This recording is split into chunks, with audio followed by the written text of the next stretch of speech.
What is deep learning? Deep learning is a type of machine learning in which a model learns to perform classification tasks directly from images, text, or sound.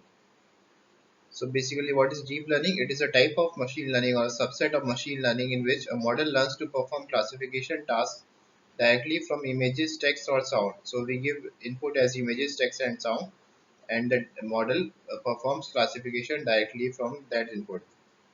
Deep learning is usually implemented using a neural network architecture. So deep learning is basically implemented using only neural networks. The term deep refers to the number of layers in the network. The more the layers, the deeper the network. Deep basically refers to the number of hidden layers or a specific number of hidden layers. The more the number of hidden layers, the deeper the network. Traditional neural networks contain only two or three layers, while deep networks can have hundreds. Difference between deep learning and machine learning. Deep learning is a subset of machine learning. With machine learning, you manually extract the relevant features of an image. So, given a set of images, you apply some machine learning model on that, which basically gives you the you have to extract the features of the image with that model. But with deep learning, you feed the raw images directly into a deep neural network that learns the features automatically. So in the machine learning model, you have to give some features or parameters for the model to learn. But in deep learning, all the features are learned automatically by the model. In this slide, we see a table which differentiates machine learning from deep learning. Machine learning is good when there is small data set, and deep learning is requires very large data sets. In contrast, in machine learning, it is quick to train a model, but in deep learning, using it is computationally intensive. So deep learning takes a lot of computation time, and in machine learning, we need to try different features and classifiers to achieve best results. But deep learning learns features and classifiers automatically. So in machine learning, we have to give some features and I mean classifier functions. So like algorithms to achieve the best results. But deep learning learns the features and classifiers automatically. And in machine learning, accuracy plateaus, which means it will go to a certain height and then stop. But in deep learning, accuracy is unlimited. We can achieve very high accuracy with deep learning. Deep learning applications will be discussed now. Deep learning is especially well suited to identification applications such as face recognition, text translation, voice recognition, and advanced driver assistance systems, including lane classification and traffic sign recognition. It is also used in sentiment classification, image captioning, and language translation. It is also used in a self-driving vehicle which slows down as it approaches a pedestrian crosswalk. Sometimes it might be used in an ATM which rejects a counterfeit banknote. It can also be used as in a smartphone app which gives an instant translation of a foreign street sign. So all these use cases determine how deep learning is used. Computational resources for deep learning. Training a deep learning model can take hours, days, or weeks, depending on the size of the data and the amount of processing power you have available. Currently, there are three computation options: CPU based, GPU based, and cloud based. CPU based computation is the simplest and most readily available option. We use CPU based computation only for simple examples using a pre trained network. Using a GPU based computation option reduces network training time from days to hours because the GPU has a fast processor inbuilt. GPU stands for graphical processing unit, by the way. And cloud based GPU computation means that you don't have to buy and set up the hardware by yourself, and it will be very fast. Inside a deep neural network. A deep neural network combines multiple nonlinear processing layers using simple elements operating in parallel and inspired by biological nervous systems. It consists of an input layer, several hidden layers, and an output layer. The layers are interconnected via nodes or neurons, with each hidden layer using the output of previous layer as its input. So in the hidden layers, the output of one layer is used as input for other and so on. In this slide, we see a complete chart of neural networks and various types of it. So here you can see, for example, deep convolutional network is mostly used for text and image classification, and you can see other popular networks such as liquid state machine, neural Turing machine, and so on. So this chart gives a complete detail of their structures. In this slide, we see deep learning algorithms, and suppose, for example, we need providing lift for classification and forecasting models. So then we use deep neural networks, and if we need feature extraction and classification of images, as I have told in previous slide, we use convolution neural networks. These are mostly used for pattern classification in images and text, and for sequence of events, language models, time series, etc. So this is event based modeling. So this in this recurrent mode neural networks are used. So basically diagram of these are given in the below. This is a deep neural network. There is one input layer, one output layer, and several hidden layers. Output of one layer is fed to input of other, and so on. This is a convolution neural network simple diagram. I'll explain it in detail in future slides. Basically, there is a set of feature detectors and other layers. So this is recurrent neural network in which the output is fed again back to the input via some function which causes remembering of past events. So this is the basic functioning of recurrent neural networks. We'll discuss them in coming slides. First we start with convolutional neural network. Mostly in the case of facial recognition and image classification, we use convolutional neural network. So in case of facial recognition, we have nodal points such as uh, these here. Human faces typically have in the region of 80 nodal points. So in the red, you can see the nodal points. Facial recognition software pays particular attention to the distance between the eyes, width of the nose, and the shape of cheekbones. So this is the algorithm for how we classify faces using a convolutional neural network. A convolutional neural network (CNN) or ConNet is one of the most popular algorithms for deep learning with images and video content. Like other neural networks, a CNN is composed of an input layer, an output layer, and many hidden layers in between. But each of them consists of feature detector, feature extractor, some or other of feature extractor layer, and a classifier finally in the near the output layer. Now we discuss what the feature detection layers do. These layers perform one of the three types of operation on the data: convolution, pooling, or rectified linear unit. Convolution puts the input images through a set of convolutional filters, each of which activates certain features from the images.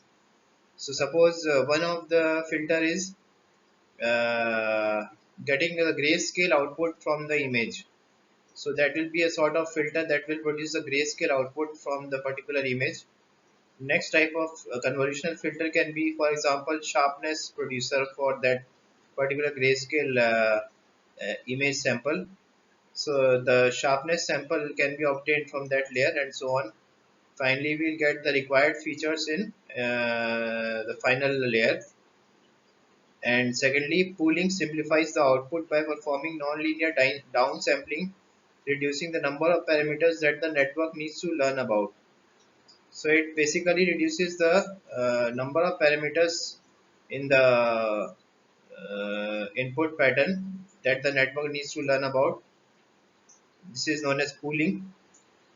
The network does not need to learn all the parameters, all the features for its functioning. It does pooling and reduces the number of non-linear parameters that the network needs to learn about.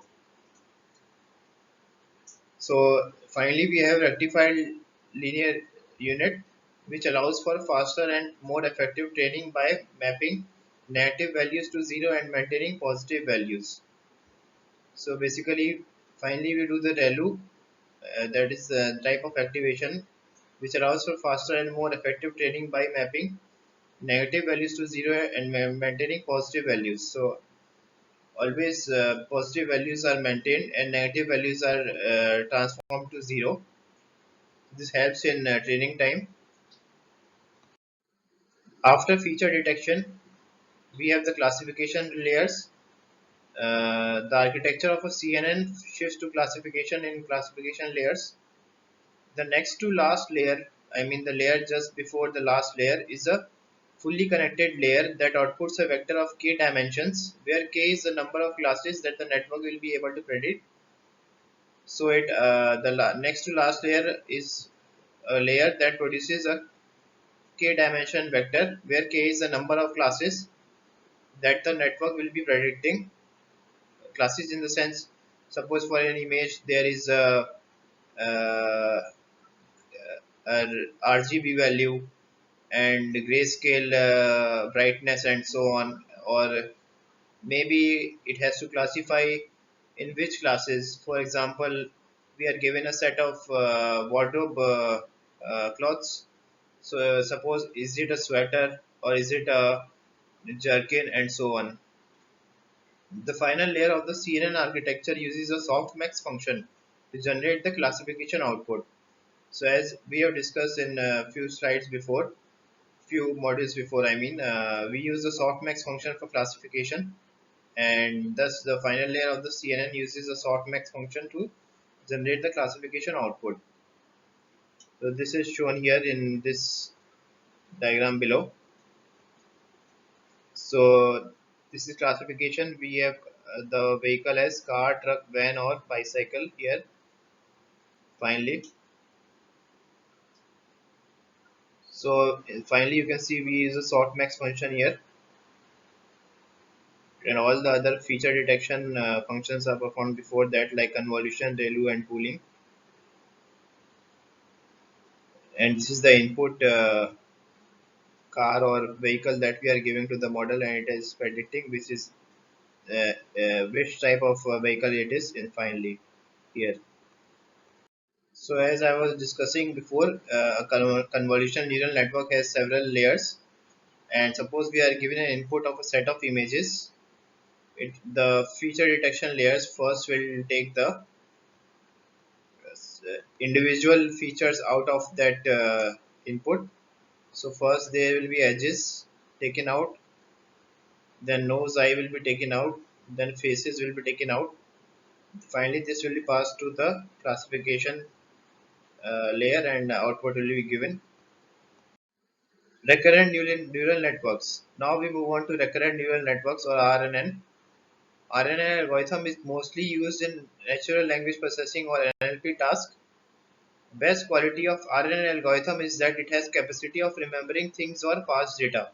So when we are dealing with past events and data pertaining to that should be remembered by the model, then we use the RNN algorithm. This algorithm is widely used when all inputs are not independent to each other. So some inputs may be dependent on other current inputs or past inputs. So in those cases we use the RNN algorithm.